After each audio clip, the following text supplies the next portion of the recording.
Proportional Response, Book 1, Chapter 10, Part 2 of Leaders, Followers, and...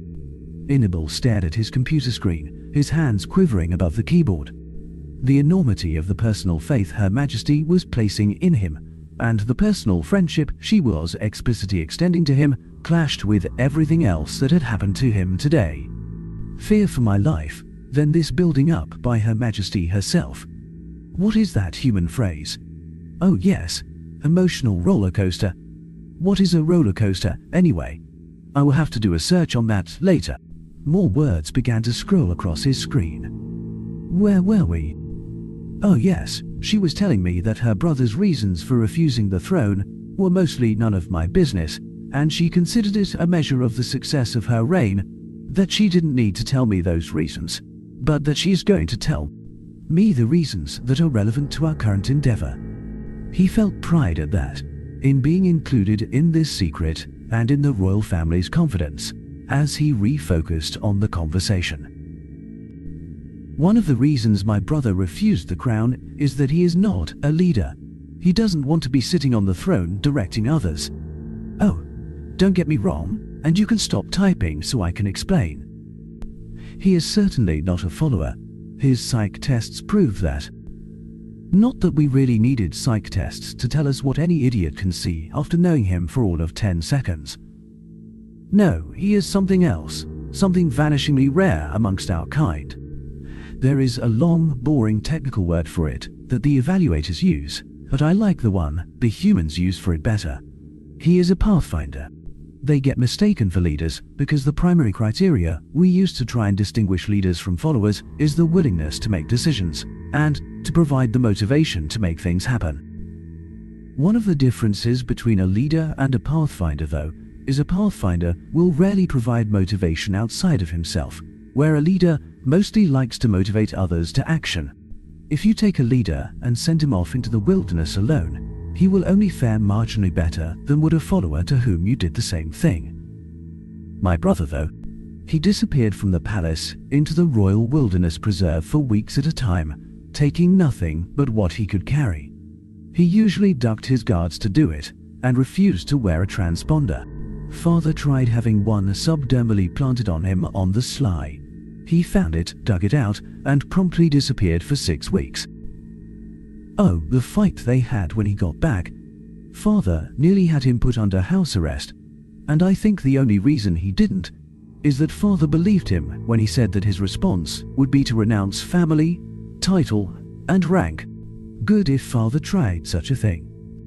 Mother had all she could do at the time to calm them both down. Anyway, where was I? Oh yes, my brother is also a man of action. He wants to be out in the middle of everything, making them happen with his 2 hands, not sitting in a throne room listening to reports and directing the efforts of others.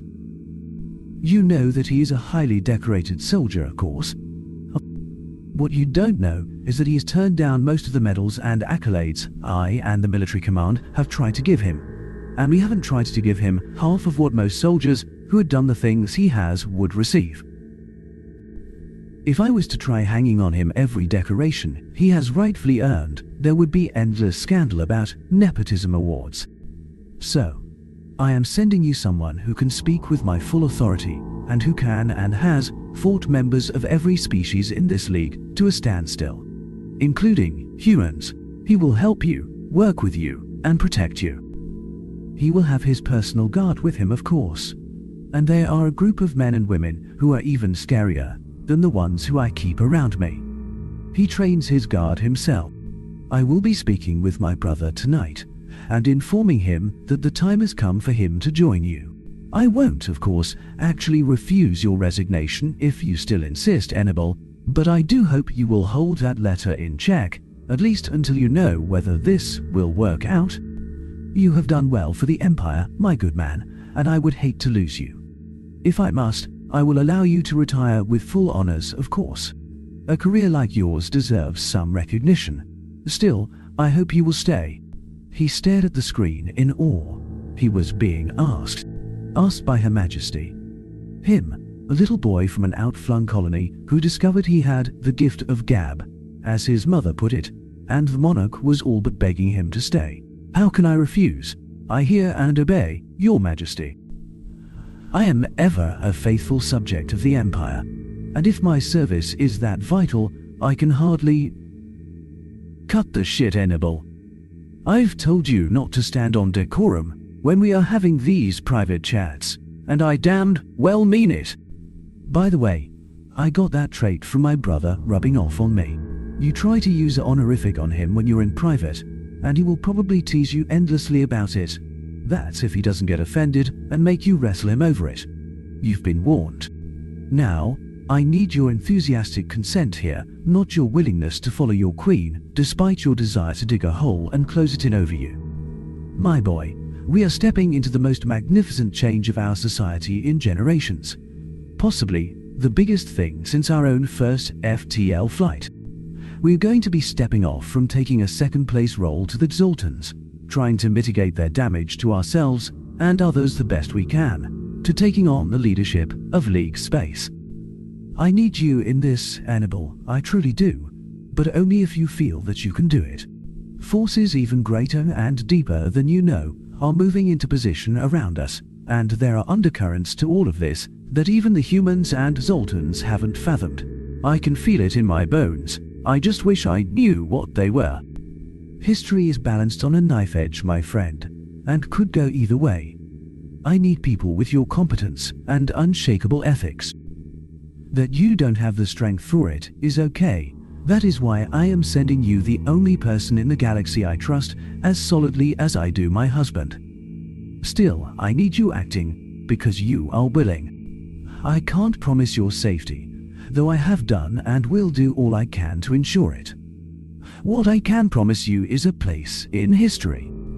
Your name will be remembered, Hannibal, by every monarch to ever wear the sealed necklace, and possibly by every schoolchild for generations to come. You are also going to have a front row seat to the forging of the destiny of the entire League, and will even have a hand in it. I know this excites you, Hannibal.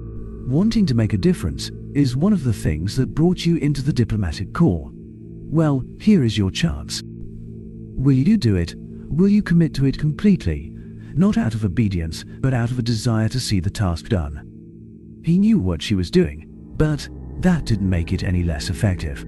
He felt himself slowly sitting straighter as she typed, until he almost felt a need to stand.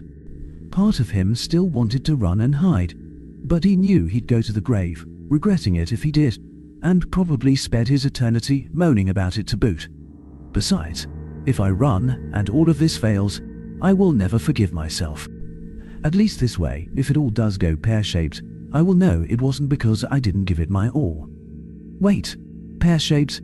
Where did I… Too much time with the humans. In the end, he found himself unable to walk away. He tried to come up with a verbose speech to make, but ended up typing 4 words. I do so swear. Thank you, Hannibal. I will try to find a way to make it up to you. The part about not sending my brother sooner. And I am glad that you are fully with us. Thank you. Wait, your ma.